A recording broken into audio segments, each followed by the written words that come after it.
puspitorum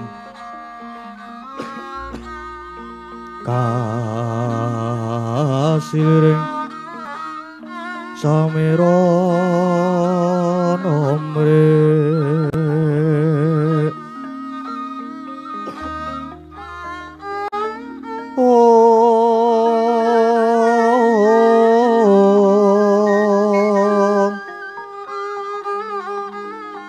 Sekar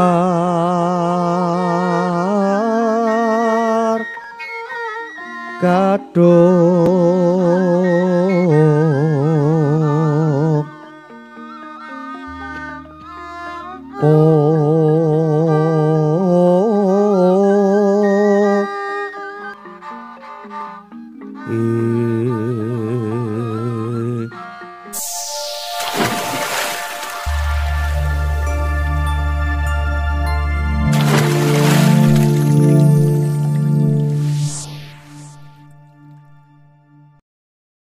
Indriya mangu-mangungkung kandhuan rimang lirlena tanpa kanen yen tan tulusa mengku diahu utama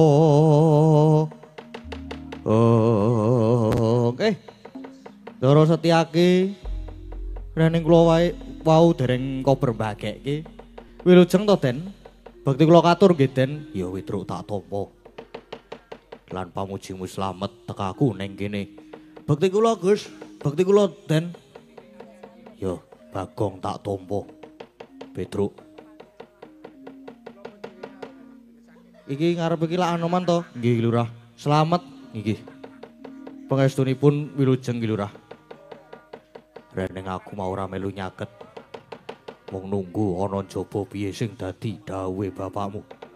Monggo iki aku weruh Pendhita Durna Sajahe teka rene. Ana apa? Yen pancen gawe geger tak jangkahi dhewe. Nggih sabar. Jangkah yo jangkah ning nggih sabar riyin, Den. Ndara, niki malah kebenaran banget. Dene Ndara Setyaki lan Anoman malah ugi sami wonten mriki. Margi niki wae critane kakekne Semar Bardha, Wawan Rembag kalih Sinuwun Punta. Sinuwun Kresna Ndara Werkudara Ndara Janaka. Pancen banjur ketekan Pendhita Durna sing surasane jare negara Ngastina lagi nandang pagebluk. Seranane kudu mboyong Bapak Semar. Ning bapak sajake wis krasa nek arep diboyong ning negara Ngastina ki mesti mung arep didadekke tumbal. Lan mung arep diajab patine. Nah, gandeng bapak ora gelem diboyong, Durna muring-muring. Diwangsuli kalih Bagong, gayeng padu rame pokoke. Nanti Durna ditendang karo Bagong. Ha to, Gong? Heeh. Betul. Mulane iki kula wani mencak-mencak mergo asline ya mung goleke gawean jenengan niku Ndara Setyaki. Dan Ndara Setyaki. Durna Sengkuni niku teng pundi mawon mesti nggawa Kurawa tur mesti gawe geger. Nyambut gawe dan lungguh sing prayoga tak ajari Kurawa.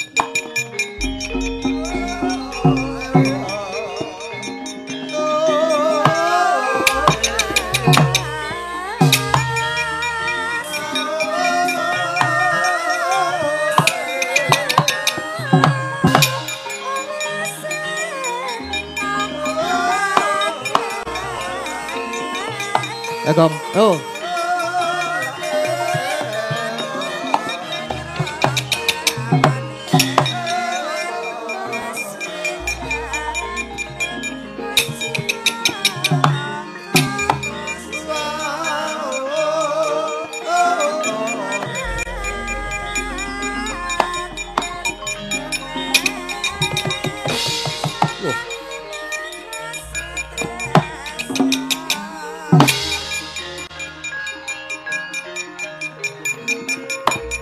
Wah.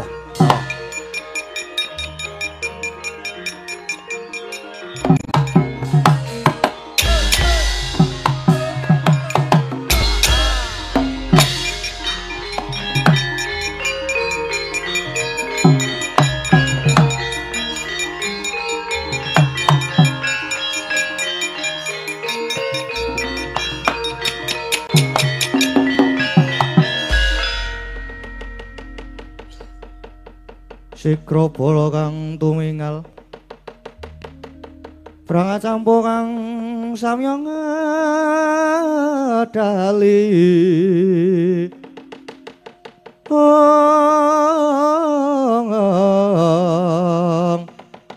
Lerate wilating koto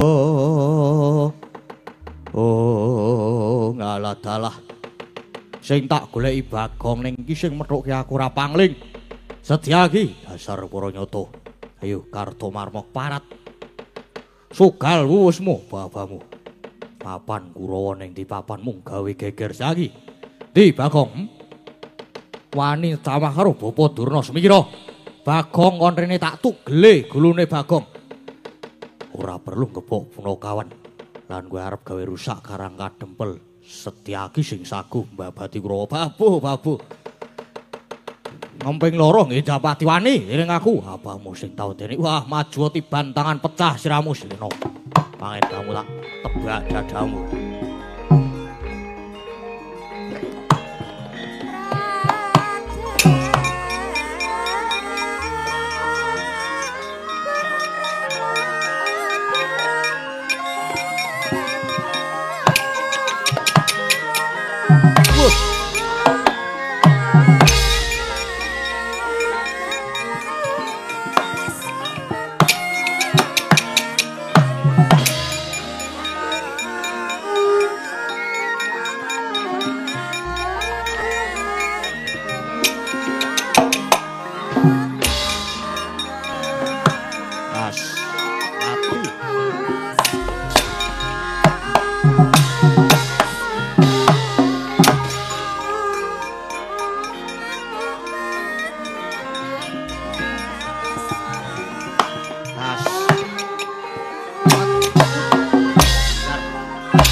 Oh, ya.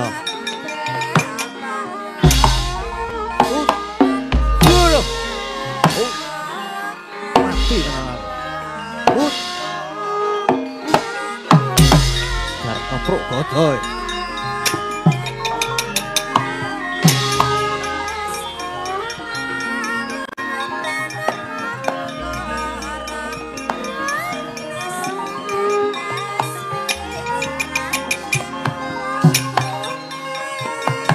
Joindro.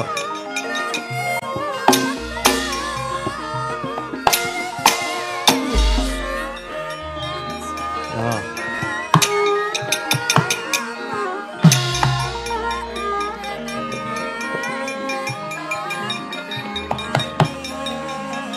Asik.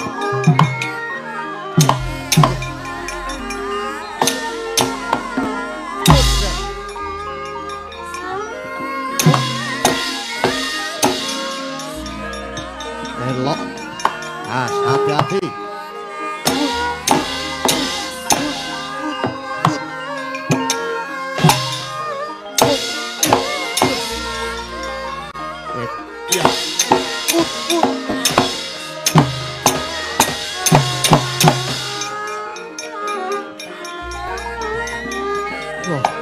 Waduh. Waduh. Wah.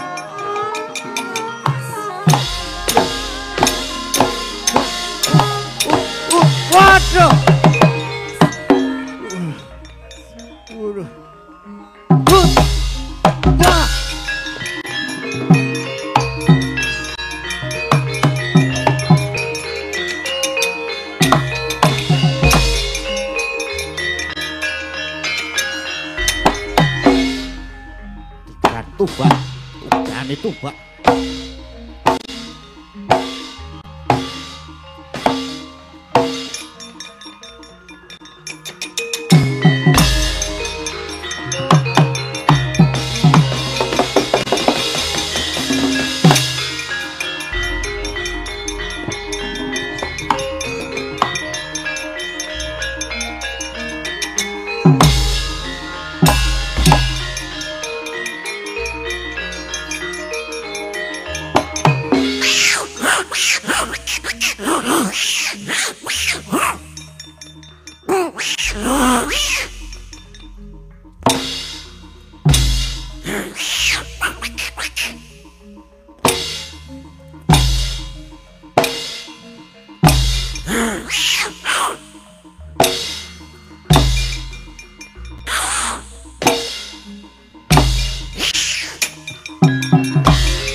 Wah, iya.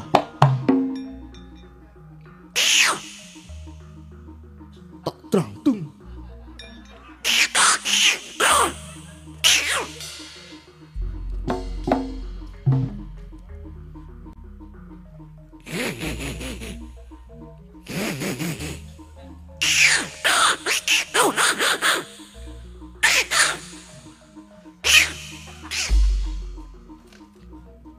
Ampuh.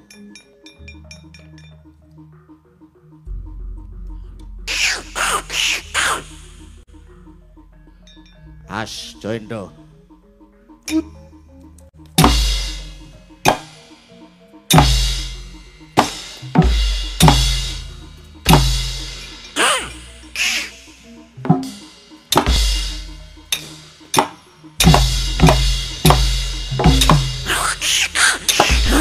Waduh. Waduh.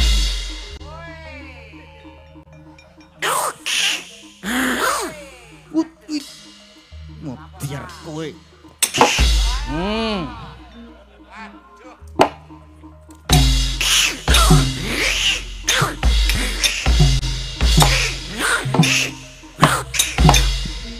What?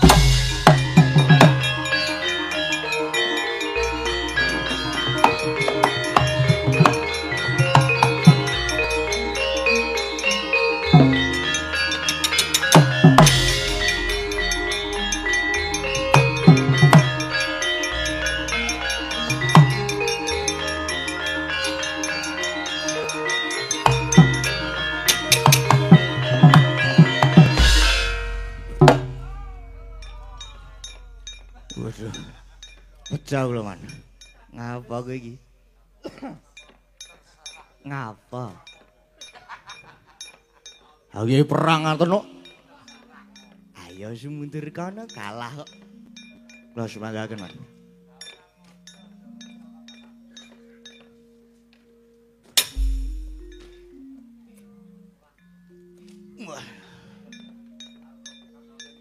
Piye? Kepruk kayon, Man. Dasdes neng ora pas. Lah ora pas kepiye ta? Cek delang.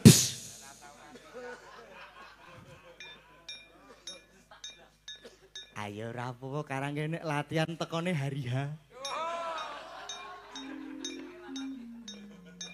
Latihan ning hari H. Ha nggih. Kula semaken, Man. Dur sasana. Man. Yun, rene ya. Wis rasa nganggo halu babu. Ndak do bengok-bengok.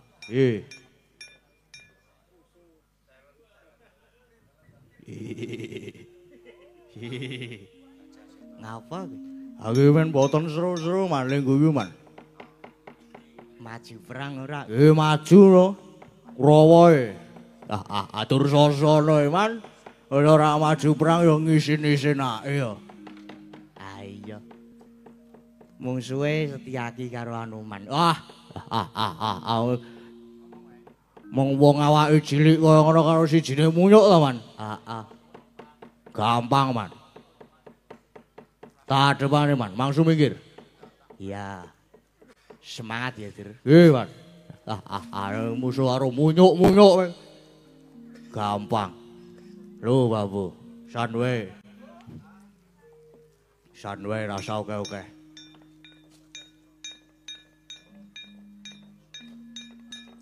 Wah. Iki mesti galak iki. Iki kancane sik neng pasti iki mesti. Nunut liwat kowe di nganu grubyak-grubyak ngono.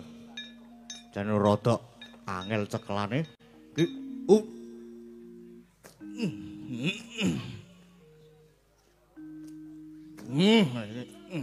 Cara puteran iki. Ora tak telateni ora.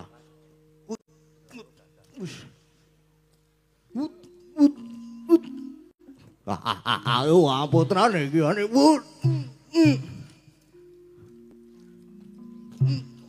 Lho. Wale.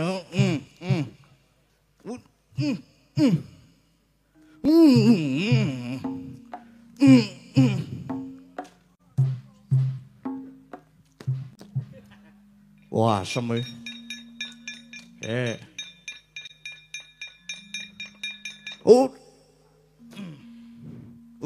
Putar. 1, 2, 3, 4, 5, 6.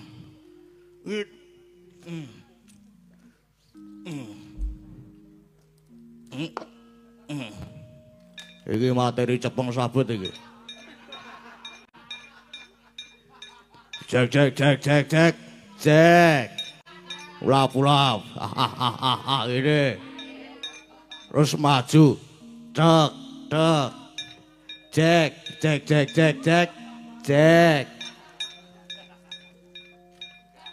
Ra ngawur, Dir. Ana gurune lho.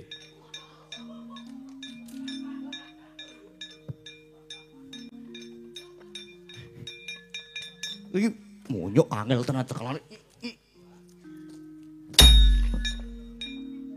Des ngono lho. Baleni.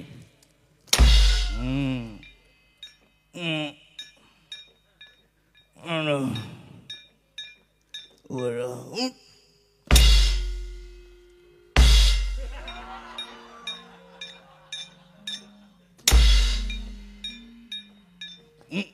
Waduh mati saudaraku. Wah, sampai Rada rene sithik. Wah, apik. Wah, to. Ora krasa ling amplon nek ora ana dese iki. Ngene meneh kene. Ki tes iki. Nek iki ra metu duwite, ra kaya wingi. Wingi tes metu duwite entek sanguku saiki.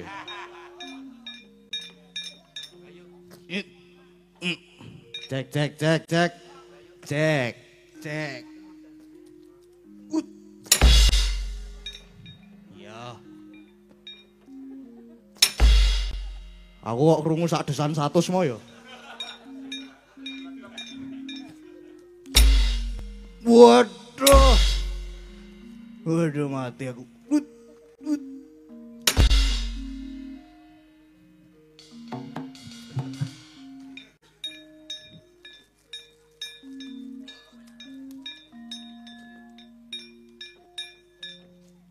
Wah,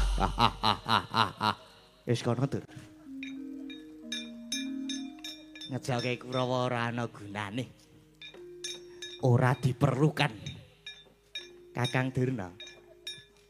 Kakang Durna. Oh, pripun Dek Patih? Kok sik lali ganti kostum. Pripun Dek Patih? Pripun iki Kakang Durna? Pripun kepiye? Nggih ngaten niki. Kurawa mundur diajar karo Setyaki karo Anoman. Dek Patih. Kurawa ki nggih mung gayane tok. Ora ana gunane ngejoke Kurawa semono kae. 100 ki ora ana gunane. Nggih. Lah terus pripun Kakang Durna? Nek Kurawa niku lagi mangkat kaya yak-yako ngaten niku. Kaya yak-yako. Nggih. Nek bareng kon tumandang. Sapa-sapa jaluk iraka. Nek dine rokok jak gelut. Mengah. Ha iya. Nggih mboten napa-napa. Ora apa-apa piye tekor Dik Patih. Tenan aku ora ngerokok. Lagi ngedep 3 bungkus. Ngedep 4 bungkus, Ding. Nggih. Ngono wae le njaluk kabeh. Dadi ra nggawa udut kang maki ra nggawa Dik Patih. Sinten niku? Citraksi. Pun mboten enten gunane Dik Patih, mboten enten gunane. Lah nggih. Lah terus niki pripun?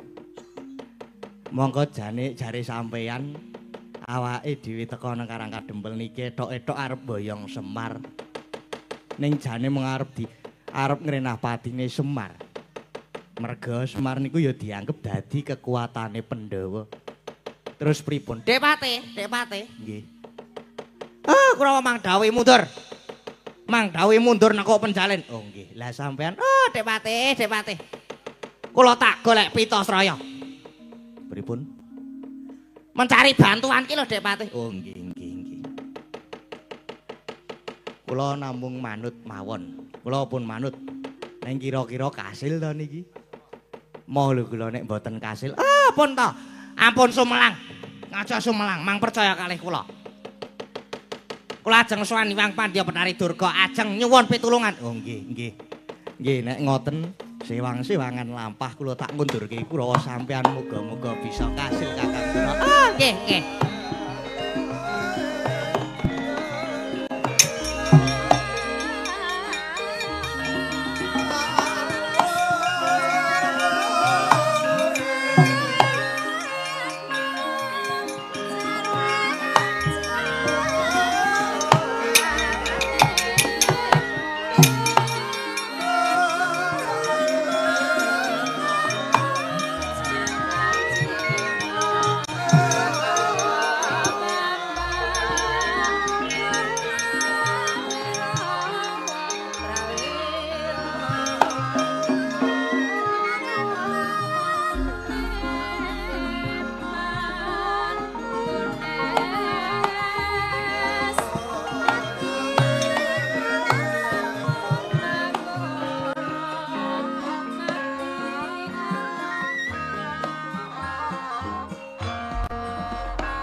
Andra ingkang puspitorum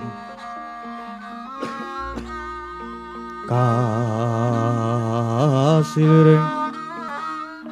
samira nomre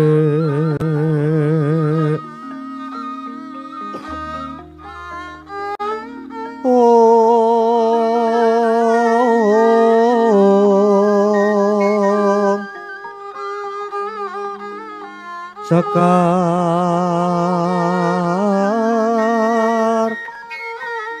kadung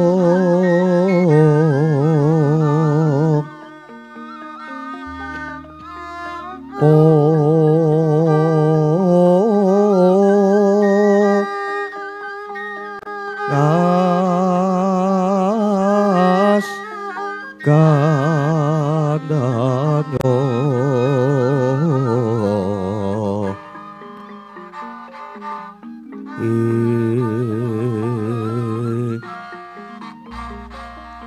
maweh raras retnaning driya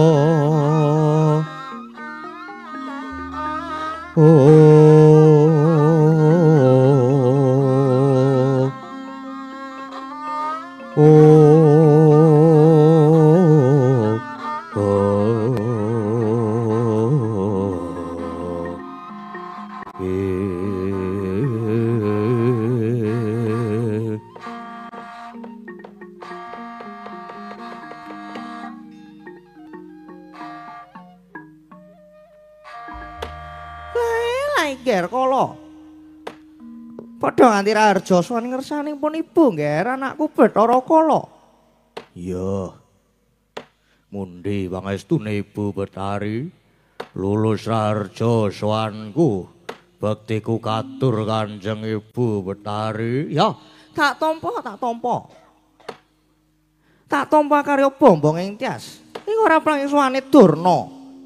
Padha nganti Basuki Durna. Inggih Pandya Betari. Wilujeng sowan kula pangabekti kula mugi konja Ewang Betari. Ya wis ulun tampa. Ya mung wae sumene sawetara ulun nedya rembugan dhisik lawan Bathara Kala. Inggih. Oh inggih ngestaken dawuh Pandya Betari. Mulun Pandya Betari Durga. Kala Niris kok gaping paningalmu sajae kaya bakal ana darbe atur. Bakal darbe atur nanging semune kowe tidha. Mara gage matura Kala. Ya Ibu Betari. Sing dadi wetenging atiku kuwi wiwit biyen aku lan Ibu Betari kuwi dipapanake ana pasetran Ganda Lumayit. Nalika semono wonten dawuh pangandikane Hyang Adi pukulun Bathara Guru, aku bakal diparingi pangan. Jarene sapa kang klebu Sukerta kuwi dadi mangsane Bathara Kala sakwadya balane. Nanging dinamune nganti tekan seprene saben-saben aku golek wong Sukerta nadyan siji wae ora ana. Malah kepara saben-saben aku arep ngrangsang bocah Sukerta. Mesti aku ketemu titah kang bisa maca tulis sing ana jroning awakku. Wanter dawuh guru bapakku, yen kepethuk wong kang bisa maca tulis sing ana awakku, nadyan klebu Sukerta nanging aku ora kepareng mangsa. Mula nganti aku ketemu dalang sing bisa ngruwat jenenge Dalang Kandhabuwana. Dalang ruwatiku mau bisa maca tulis sing ana sarandunging badanku. Oh, banjur aku mlayu sipat kuping. Wedi karo dalang kuwi, Ibu. Umpama aku wis ora iso mangan wong Sukerta, aku supaya mangan wong kang aran Leksana. Nanging nyatane wong Leksana ya wis ora ana. Oh. Wong Sukerta kaya dene bocah gendana gendine untang-anting, sendang kapit pancuran kapit sendang. Lumut ing tunggake ngaren. Oh, kabeh ya wis ora ana. Piye iki, Bu? Apa selawase aku ora oleh mangan, Ibu? Aku ngelih. Aku kepengin memangan, Ibu, mbok ya melu menggalih. Piye aku iso oleh mangsa, Ibu? Lae kala. Rene aku iki mundi dawuh saka Iwang Adipukulun ora mesti Bathara Guru supaya ngreksalan momong para baju barat. Aja sumelang. Aku mesti bakal mbudidaya, Nger. Saka petungku mati apa to kowe sejatine sono kang klebu dadi Sukerta sing dadi panganmu. Ya kuwi sing sinebut Pandhawa 5, kuwi sing dadi pepalang sangaring laku. Oh, apa Pandhawa kuwi uga mlebu nang Sukerta? Iya. Obat kuwi ya klebu dadi panganmu. Masa iki ngene, Ger. Iki ana dalan prayoga krana kalenggan iki Pandhawa lagi mapan ana ing Karang Kadempel.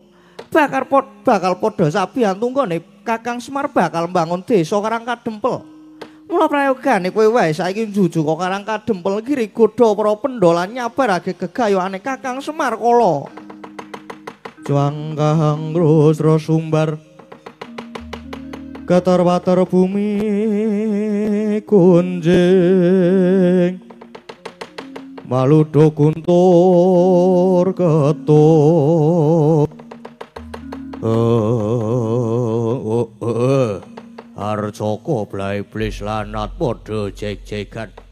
Ibu Brari kaya wis terwaca sing dadi dawuh pandhikane Ibu. Yen mangkono dina iki uga aku nedya budhal ana Karang Kadempel. Mung wae pangestune Ibu Betari sing tak suwun. Iya ya, Nger, kala sing praetno ati-ati ya, Nger, kala.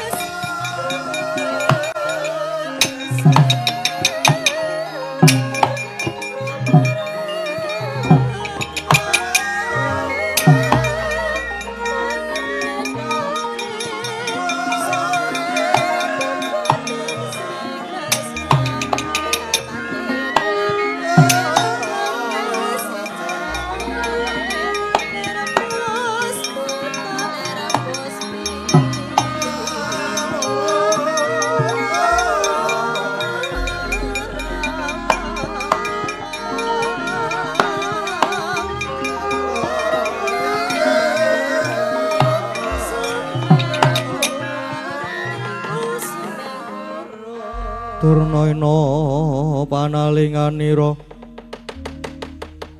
lumajaring ratri dinangga jangganira dening Sang Tresna Jumena. Oh, kumbayana. Lah saiki sira maturana wigati apa?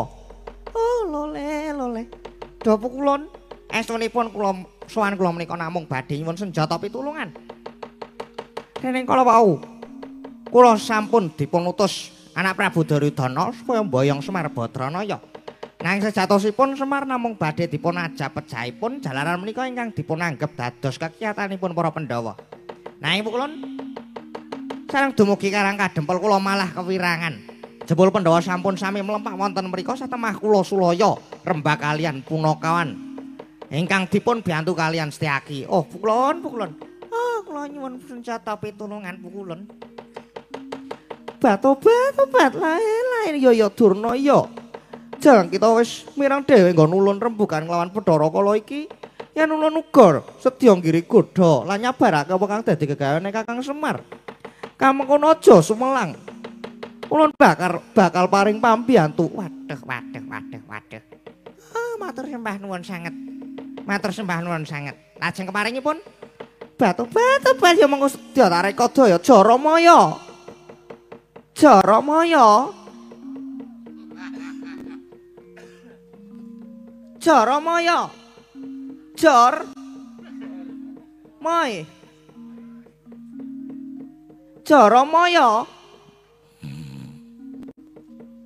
Batu Jaramaya. Durna kuwi jawilan Jaramaya kuwi jawilan. Monggo kula dherekaken. Suwuga. Monggo kula dherekaken tindak wonten peken. Obat peken ngendi? Mboten wonten dawuh Jaramaya wonten dawuh Jaramaya wonten dawuh. Nggih wonten dawuh Ibu Betari. Jeneng kita wae dawuhna marang para baju barat supaya padha budhalana saking wonten ing Karang Kadempel. Para kawula kang mapan ana kono padha gire godanen. Lan Semar nggone bakal mbangun desa kudu dicabarake Jaramaya. Oh inggih ngestaken dawuh. Yen mekaten nyuwun pamit nyuwun tambahing pangestu Ibu. Surti ati-ati Jaramaya. Wis saya Durna bebarengan budal kelawan panjenengan ulun ana ing Karang Kadempel Durna. Inggih. Oh inggih monggo kula dherekaken Bu Kulon monggo kula dherekaken.